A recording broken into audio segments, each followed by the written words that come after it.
परम पूज्य जिन धर्म प्रभाविका आर्यका रत्न 105 श्री सृष्टि भूषण माताजी की पावन प्रेरणा एवं निर्देशन में अतिशय क्षेत्र श्री महावीर जी में कई वर्षों से चतुर्विध संघ की आहार उपकरण आदि की व्यवस्था सुचारू रूप से की जा रही है।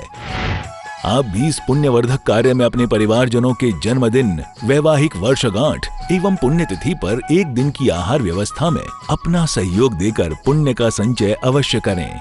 1,11,000 से अधिक राशि दान देने वाले परिवार का नाम शिलापट पर अंकित किया जाएगा और शिरोमणि संरक्षक कीर्ति स्तंभ बनने वालों का विशेष आरक्षण रहेगा। इस पुण्य के कार्य से शीघ्र जुड़कर अपना जीवन धन्य करें। और हाँ, पूज्य माताजी के मंगल प्रवचन श्रवण कीजिए प्रतिदिन सिर्फ पारस चैनल पर।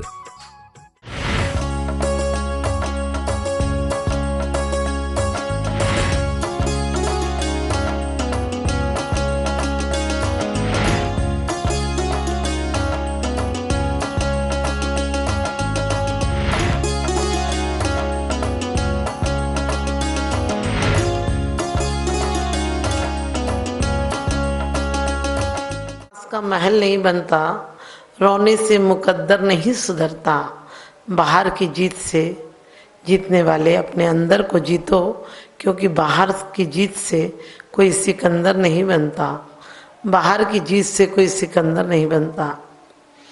एक गांव में एक जौहरी गया और उसने एक बच्चे को, वो हीरा शुद्ध नहीं था, हीरे में कुछ मिट्टी कालिमा लगी हुई थी, लेकिन उसने देखा कि गांव की किसान की बच्ची उससे खेल रही है और उसने कहा किसान से कितने में देगा। वो बोला मैं तो गरीब आदमी हूँ, आप ही बता दीजिए कितने में लेंगे।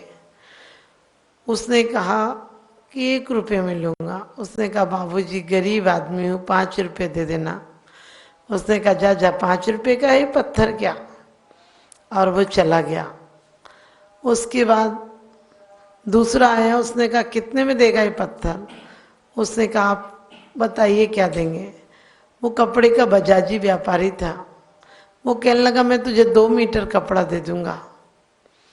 वो बोला 2 मीटर नहीं बाबूजी, हमारे 2 बच्चे हैं, आप 4 मीटर कपड़ा दे दे तो मेरा काम चल जाएगा। उसने फिर डांट कर कहा अरे 4 मीटर कपड़ा एक पत्थर के लिए कोई देगा। और कहते हैं वो दोनों चले गए। लेकिन कुछ दिनों बाद एक जौहरी आया और उसने देखा कि अरे ये तो कीमती बेशकीमती हीरा है, और वो उसके लिए 1 करोड़ रुपया देकर ले गया। अब जब दोनों आए बाद वाले, जो शुरू में आए थे 1 रुपया दे रहे थे, 2 मीटर कपड़ा दे रहे थे, वो आए और जो 1 रुपया दे रहा था उसने कहा कहाँ है तेरा वो हीरा। उसने कहा हीरा मेरे से तो कोई ले गया। कितने में ले गया। उसने कहा 1 करोड़ में ले गया। वो कहने लगा तू मूर्ख है, वो 5 करोड़ का हीरा था, तो उससे 1 करोड़ में ले गया। अरे तुझे नहीं बेचना था। उसने कहा मैं मूर्ख नहीं, तुम मूर्ख हो। तुमसे मैंने सिर्फ 5 रुपये मांगे थे, तुमने वो 5 रुपये नहीं दिए। मैं मूर्ख नहीं हूँ, मैंने तो 1 करोड़ में बेचा है। लेकिन तुम जौहरी होकर भी तुम मूर्ख हो। तुम जानते थे कि उसकी 5 करोड़ कीमत है, लेकिन तुम 5 रुपया देने तैयार नहीं थे। आप भी ध्यान रखना, हमारे जीवन की भी कीमत है। हमारा जीवन भी कोहनूर है। जितना जितना तरासा जाता है उतनी उतनी कीमत बढ़ जाती है। हम भी जब उत्पन्न हुए थे तो कहाँ थे, निगोद में थे, क्या कीमत थी। हम पूजन में पढ़ते भी हैं रूखन बिकाया भाग्य बसते देवे किंद्री हुआ। कहते रूखन बिकाया भाग्य बसते, क्या कीमत थी हमारी। कभी कभी तो पेड़ पौधों में, उन सब्जियों में, उन भाजियों में पैदा हुए जहाँ की लोग फ्री में डाल जाते हैं। इतनी सी आप पालक आदि लेते हैं तो सौंफ धनिया ऐसे ही डाल जाते हैं, कोई कीमत नहीं लेते उसकी। हमारी भी कीमत नहीं थी। आज हम भले मिट्टी लगे हुए पत्थर हैं, मोह से आवृत हैं, मिथ्या से आवृत हैं, लेकिन हमारे गुरु, हमारे भगवंत जानते हैं कि हम कोहनूर हैं। हम वो परमात्मा शक्ति को लिए हुए हैं। थोड़ी सी पैसा दे दे, पैसा का मतलब सिर्फ पैसा नहीं है, अपने तन की शक्ति दे दे, अपने मन की शक्ति दे दे, अपने धन की शक्ति दे दे, अपने चित्त को एकाग्र बना ले। जितना धन और कहते हैं मन उधर लगाते हैं, इतना काश थोड़ा सा लगा ले, हमारे जीवन में परिवर्तन हो सकता है। लेकिन हम करते नहीं ऐसा। हम वो 5 रुपये भी देना नहीं चाहते हैं, 5 मिनट का टाइम भी परमात्मा के लिए नहीं देना चाहते हैं। परमात्मा के नाम पर तो धोखा देते हैं, परमात्मा के नाम पर सिर्फ धोख देते हैं और धोखा देते हैं, इसीलिए भव्वम में धक्के खाते हैं। हमने जिब्या के लिए बहुत कुछ किया है, लेकिन जीवन के लिए कुछ नहीं किया। जिब्या के लिए आदमी जितनी चिंता करता है, जितने पाप करता है, जितने झूठ बोलता है जिब्या से, यदि इसी जिब्या से इतने गुणान बात कर ले, जिनवाणी का कहते हैं उच्चारण कर ले, धर्म शास्त्र पढ़ ले और भजन पूजन कर ले, तो इसकी जवान सार्थक हो जाएगी, जीवन भी सार्थक हो जाएगा। हम उस दूसरे व्यापारी की तरह हैं जो परिवार को कुछ नहीं, 2 मीटर कपड़ा कह दें 20-25 साल दे देते हैं, तमाम जीवन लगा देते हैं और लास्ट में क्या मिलता है, वो भी हमें छोड़ के चले जाते हैं, लेकर नहीं जाते हैं। हमारा जीवन व्यर्थ में जा रहा है। हम आज भी अंदर, हमारे अंदर वही अनंत चतुष्टय की शक्ति छुपी है, लेकिन शक्ति के व्यक्ति के लिए कोई पारखी नहीं ढूंढते हैं, हम धोखेबाज लोगों को ढूंढते हैं। क्योंकि कहते हैं बेहतर से बेहतर की तलाश कर, बेहतर से बेहतर की तलाश कर, और नदी मिल जाए तो समंदर की तलाश कर। बेहतर से बेहतर की तलाश कर, नदी मिल जाए तो समंदर की तलाश कर। अरे टूट जाता है शीशा पत्थर से, लेकिन पत्थर टूट जाए ऐसे शीशे की तलाश कर। पत्थर टूट जाए ऐसे शीशे की तलाश कर। मोही लोग मिथ्यात्व में जन्म जन्म से ठगता आया है। हम एक बार मिथ्यात्व को ठग दें, एक बार मिथ्यात्व को मूर्छित कर दें, एक बार मिथ्यात्व को परास्त कर दें, अनंतानवंदी के कारण हमने जगह जगह हर जीवन में कष्ट उठाए हैं। इस जीवन को भी कष्टमय बनाया है, पर भव भी कष्टमय बनाया है, क्योंकि मिथ्यात्व और अनंतानवंदी का जोड़ा जब मिल जाए तो कहते हैं रंग में भंग कर देता है।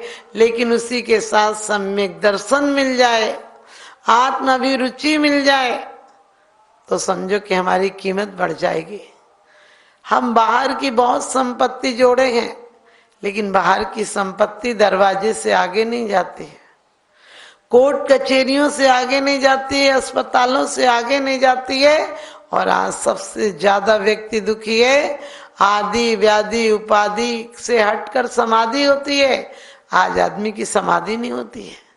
पहले आदमी सहज मौत मरता था, घर में 80-80, 100-100 साल के बाबा जी, दादाजी और कहते हैं जो भी अम्मा जी लोग होती थी, सब काम आखिरी टाइम तक करती रहती थी, क्योंकि उन्हें वो घर से ऊर्जा मिलती थी, घर से सकारात्मक भाव मिलते थे, घर में इतने लोगों का कहना चाहिए दुआएं मिलती थी और वो आशीर्वाद देते थे। वो एक सात्विक ऊर्जा के स्रोत थे, वो एक शुभ ऊर्जा के स्रोत थे और उनके प्रति भी सबका परिणाम अच्छा रहता था। आज हमारे परिणाम विकृत हो गए। आज हीरा खेलने में गवा दिया। हीरे की कीमत आंकनी थी, हीरा को तराशना था, हीरा को हीरा बनाना था तो जीवन धन्य हो जाता। हीरा को कोहनूर बनाना था, हीरे को तराशना था। जब कोहनूर निकला था तो ज्यादा कीमत नहीं थी, वजन 3 गुना था, लेकिन कीमत कम थी। आज वजन घटता गया और तराशने के बाद उसकी कीमत बढ़ती गई। हमारा भी वजन, हमारी भी पुद्गल वर्गनाएं आज हम पर बहुत हैं। शरीर का वजन है, धन का वजन है, परिवार का वजन है। आदमी बच्चा पैदा नहीं होता है, तुम उसके पास चोरों की तरह सब आकर खड़े हो जाते हो।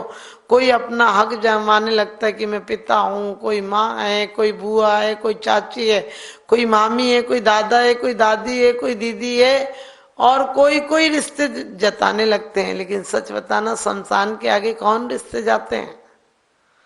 हमारा धन कब तक हमारा साथ देता है?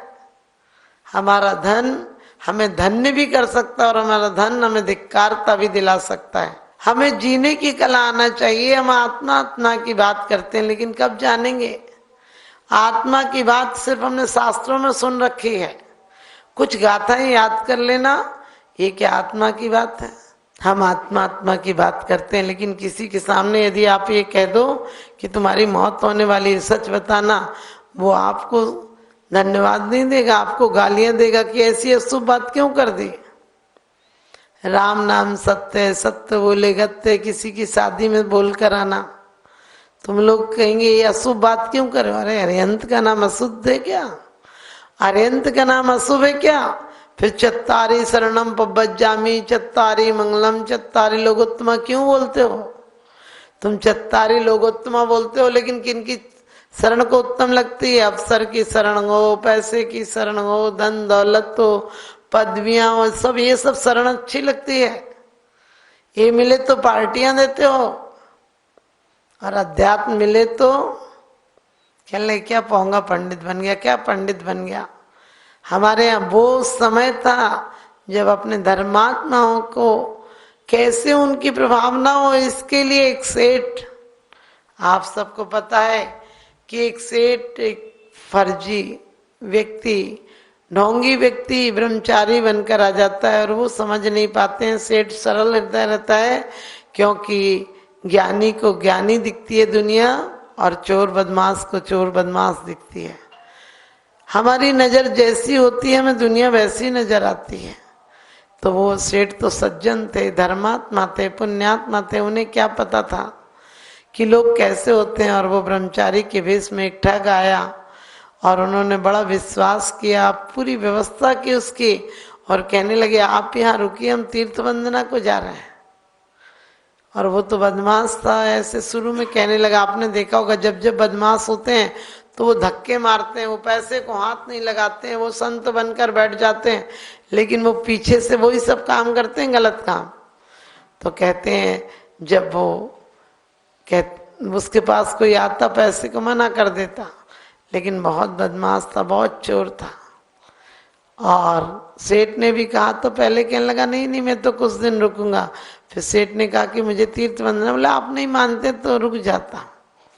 और जैसे ही सेठ उससे और ज्यादा व्यवस्थाओं के लिए अर्थ की व्यवस्था कर जाते हैं, वो तो सेठ के जाते ही रत्नों की प्रतिमा थी मंदिर में, रत्नों की प्रतिमा लेकर भागता है, और पहरेदारों को वो प्रतिमा दिख जाती है और उसका पीछा करते हैं।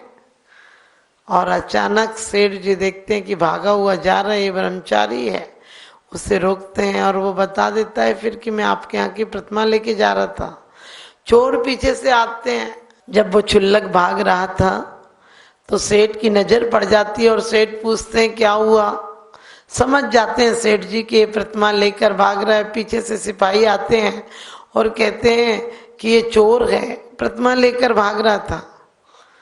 और अचानक सेठ जी देखिए कितना उपगुहन अंग था कि उस बात को ढांकने के लिए कहते हैं कि नहीं नहीं तुम लोग गलत सोच रहे हो, अरे प्रतिमा हमने मंगाई थी, क्योंकि मुझे दर्शन करने थे, मैंने खबर भेजी थी ये प्रतिमा लेकर आए हैं, ये चोर नहीं है।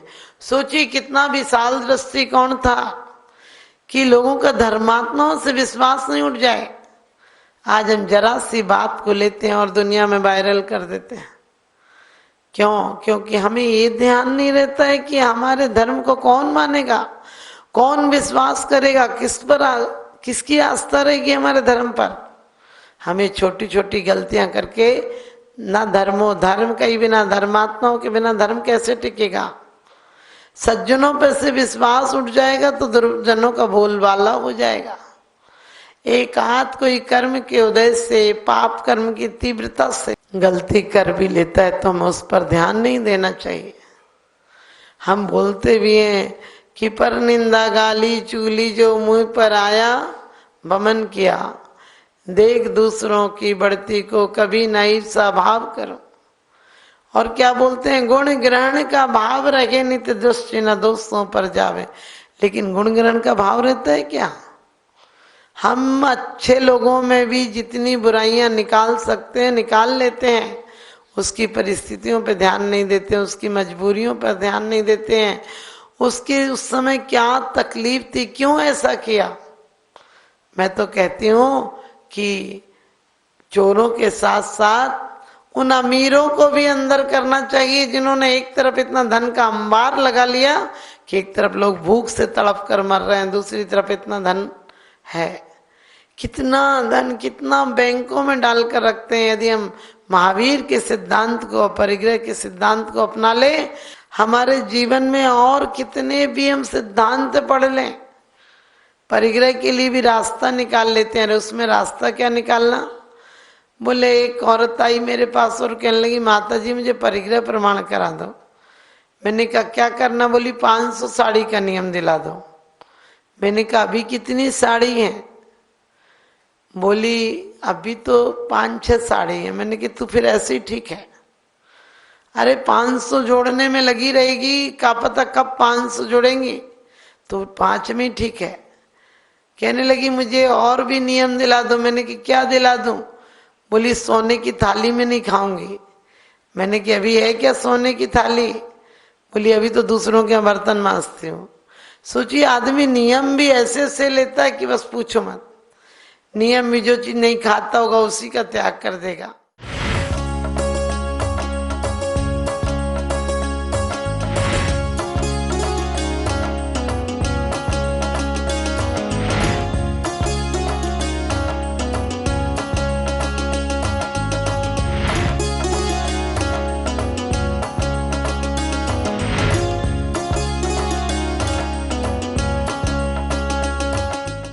परम पूज्य जिन धर्म प्रभाविका आर्यका रत्न 105 श्री सृष्टि भूषण माताजी की पावन प्रेरणा एवं निर्देशन में अतिशय क्षेत्र श्री महावीर जी में कई वर्षों से चतुर्विध संघ की आहार उपकरण आदि की व्यवस्था सुचारू रूप से की जा रही है।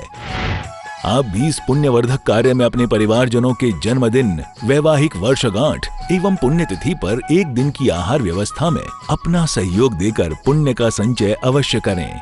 1,11,000 से अधिक राशि दान देने वाले परिवार का नाम शिलापट पर अंकित किया जाएगा और शिरोमणि संरक्षक कीर्ति स्तंभ बनने वालों का विशेष आरक्षण रहेगा। इस पुण्य के कार्य से शीघ्र जुड़कर अपना जीवन धन्य करें। और हाँ, पूज्य माताजी के मंगल प्रवचन श्रवण कीजिए प्रतिदिन सिर्फ पारस चैनल पर।